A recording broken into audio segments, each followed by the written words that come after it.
They never understood what went wrong. At dawn, the valley looked quiet. Too quiet. Mist clung to the ground, heavy and unmoving, swallowing the lower slopes of the hills on both sides.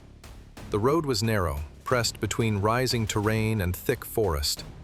It was the kind of place soldiers passed through quickly, without stopping, without questions. 9,000 men marched forward anyway. They believed the enemy was already broken. They believed resistance was impossible. And most of all, they believed numbers alone guaranteed victory. They were wrong. High above them, hidden by stone and pine, 600 warriors waited in silence. No banners, no war cries, no movement, only breathing, slow and controlled, and hands already wrapped around weapons that had tasted blood before. They were not peasants forced into battle. They were not mercenaries chasing coin. They were the Druzhina, professional warriors sworn to fight, to plan, and to die if necessary. And they had chosen this place carefully. The invaders never noticed the hills were watching them. The first sign of disaster was not an arrow, it was confusion. Commands echoed down the column, overlapping, contradicting one another. Scouts reported nothing unusual. The road seemed clear. The enemy, they said, had retreated deeper into the land. Some officers even laughed. This was supposed to be easy. That was when the horns sounded. Not from the valley, from above. The first volley came from the left hillside. A sudden rain of arrows cutting through armor gaps, horses screaming as they collapsed onto the men behind them. Before the column could react, a second volley followed from the right. The enemy had fallen into a crossfire from the hills. Panic spread faster than orders ever could. Men turned, searching for attackers they couldn't see. Shields came up too late. Formations collapsed as soldiers pushed backward, crushing those behind them. Officers shouted, but their voices drowned in the noise. Steel, fear, and death. And still, they did not understand. They believed this was a skirmish, an ambush meant to slow them down. They had no idea this valley was a killing ground. The Druzhina did not rush. They waited. Every arrow was measured, every movement calculated. The hills gave them height, cover, and control. From above, they could see everything: the broken lines, the stalled wagons, the commanders arguing in the center of the column. This was not chaos. It was design. Hours earlier, when the invaders were still miles away, the Druzhina had already taken their positions. Scouts had mapped every path, every slope, every possible escape route. Fires had been prepared behind the ridges. Paths through the forest had been blocked or redirected. The valley floor offered only one direction of movement: forward. Retreat was an illusion. The invaders had marched into a trap they could no longer leave. And the most terrifying part was this: the 600 warriors knew they could not defeat 9,000 in open battle, so they never intended to. As the enemy struggled to regroup, another horn sounded, closer this time. Not from the hills, but from behind the column. A small Druzhina detachment emerged from the forest, striking supply wagons and command units before disappearing again into the trees. The message was clear: you are surrounded, you are watched, and you are already losing. Some invaders tried to charge the hills. They slipped on loose stone and mud, climbing under constant fire, shields heavy, breath burning in their lungs. Few reached the halfway point. Fewer still returned. Others pressed forward, hoping to break through the valley before more attacks came. But the road narrowed ahead, funneling thousands into a space meant for hundreds. Horses panicked, wagons overturned, the column strangled itself. From above, the Druzhina watched patiently. They had waited years for moments like this. These warriors were veterans of border wars, raids, and winter campaigns. They knew that fear was a weapon, and that once released, it was impossible to control. Down below, fear had already won. By midday, the invaders had lost command cohesion. Units no longer recognized their officers. Orders were ignored or unheard. Men fought shadows, striking at empty trees, wasting strength on enemies that were never there. Still, the worst had not yet come. because the hills were only the beginning.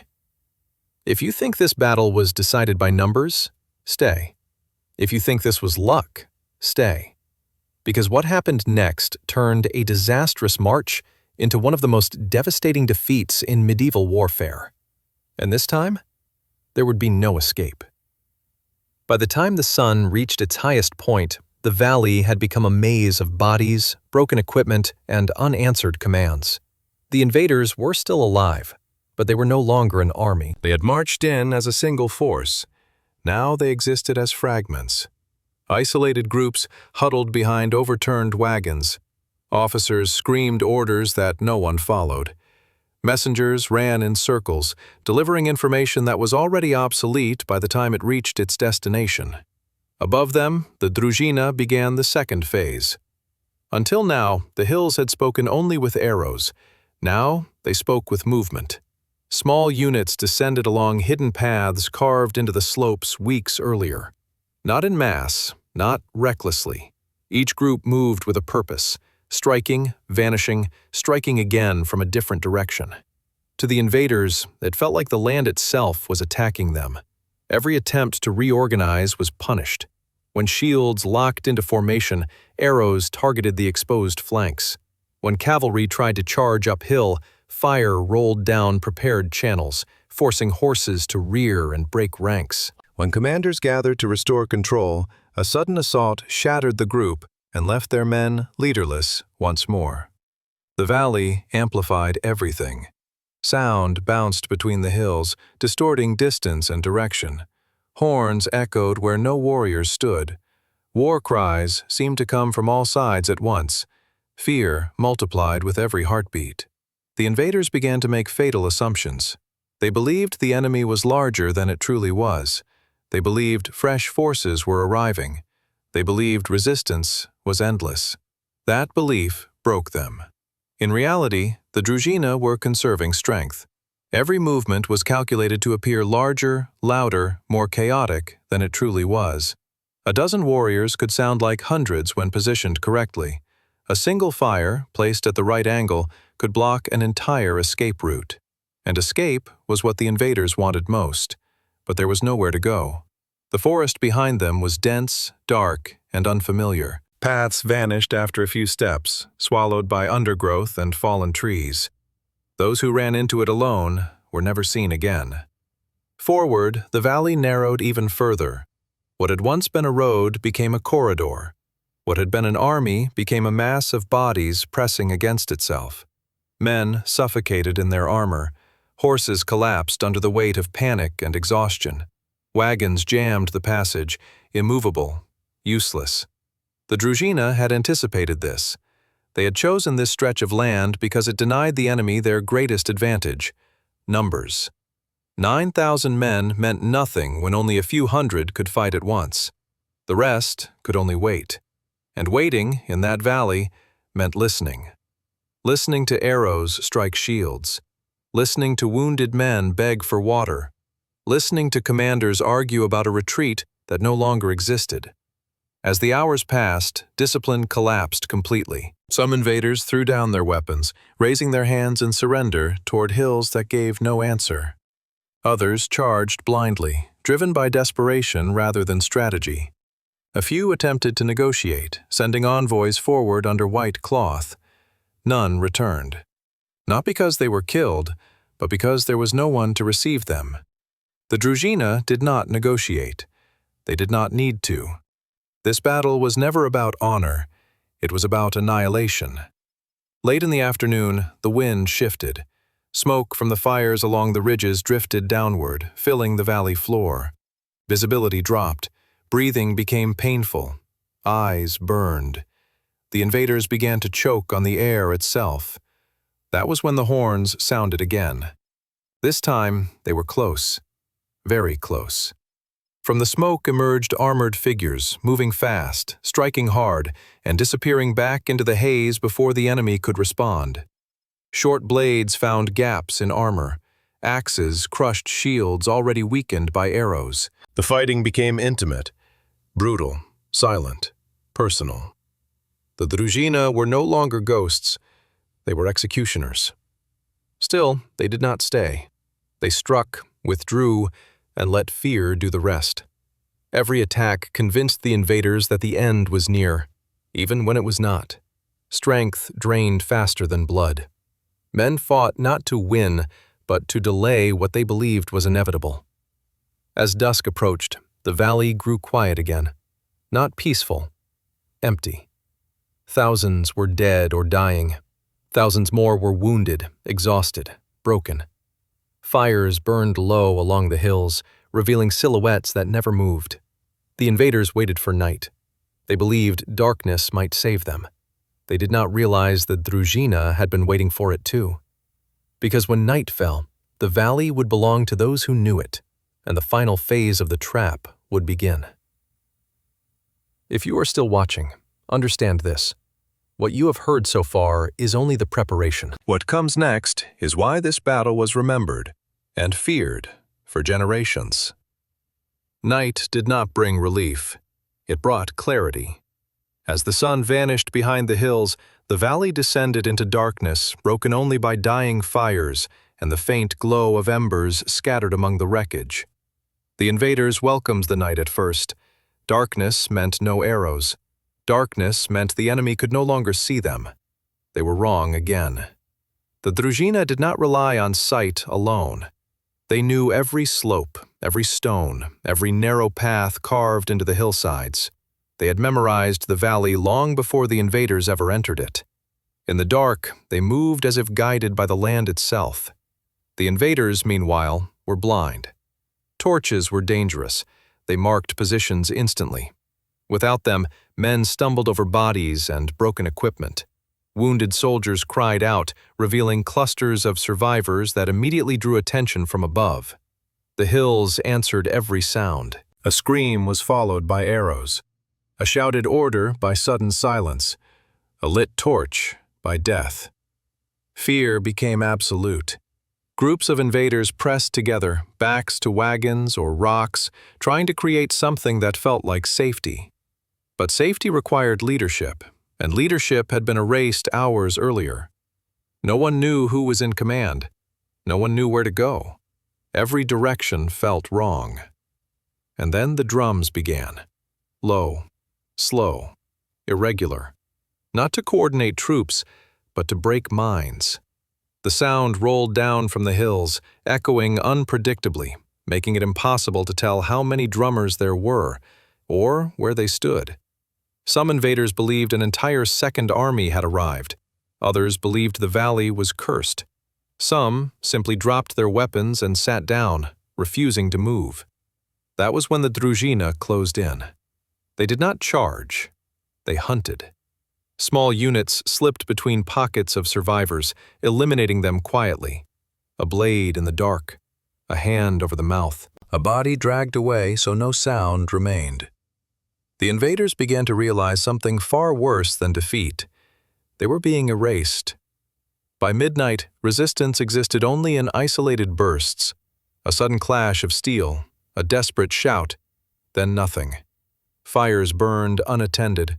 Horses wandered freely, riderless and trembling. The valley smelled of smoke, blood, and fear. Some invaders attempted a coordinated breakout under cover of darkness, choosing a single direction and throwing everything they had into one push. Hundreds moved together, trampling the wounded, abandoning supplies, abandoning honor. They never reached the hills. Hidden barriers forced them into narrower ground. Arrows cut down the front ranks. Panic collapsed the rest. Those who turned back found Druzhina units already waiting for them. Forward meant death. Backward meant death. The trap was complete. By the early hours before dawn, the battle was no longer a battle. It was a conclusion. The Druzhina gathered at predetermined points, signaling with short horn blasts that echoed briefly before fading. They counted their own losses. They redistributed weapons. They prepared for the final light. Because dawn was important, they wanted the survivors to see. As the sky began to lighten, the valley revealed itself fully for the first time since the ambush began. Bodies lay in layers along the road. Armor was torn open. Shields were split. Wagons burned down to skeletal frames. Of the 9,000 who had entered the valley, only scattered remnants remained alive. Some knelt, some wept, some stared into nothing. When the Druzhina descended openly at last, they did so without haste. The survivors did not resist. Many could not even lift their weapons. Others threw them away before the warriors came close. This was the moment legends are usually born. But there were no speeches, no declarations of victory, no mercy. The Druzhina moved through the valley methodically, ensuring no threat remained behind them. The work was grim, efficient, and silent. By the time the sun fully rose, the battle was over. 600 had faced 9,000, and the valley stood empty. What remained was a message, one that would spread faster than any army. Do not march blindly. Do not underestimate preparation. And never assume numbers alone can save you. Because in the hills, warriors still watched, and they remembered everything. Victory did not feel like triumph. When the fighting ended and the valley finally fell silent, the Druzhina did not celebrate. There were no raised weapons, no cheers, no songs of conquest. The men stood among the aftermath, breathing in smoke and cold morning air, and counted what remained. 600 had entered the hills. Not all 600 walked away. The losses were smaller than anyone would have expected, but they were not meaningless. Every fallen warrior was known. Every name carried weight. These were not anonymous soldiers pulled from distant villages. They were companions who had trained together, fought together, and trusted one another with their lives. Some bodies were carried up the slopes, away from the road and the ruin. Others were laid to rest where they fell, marked quietly, without ceremony. There was no time for grief yet. Survival demanded movement. The Druzhina understood something the invaders never did. Winning a battle does not end danger. It creates new ones. Scouts were sent out immediately, moving beyond the valley to watch for reinforcements or pursuit. The warriors expected retaliation. News of such a defeat would not remain hidden for long. Armies respond to humiliation with rage. But no army came, because fear traveled faster.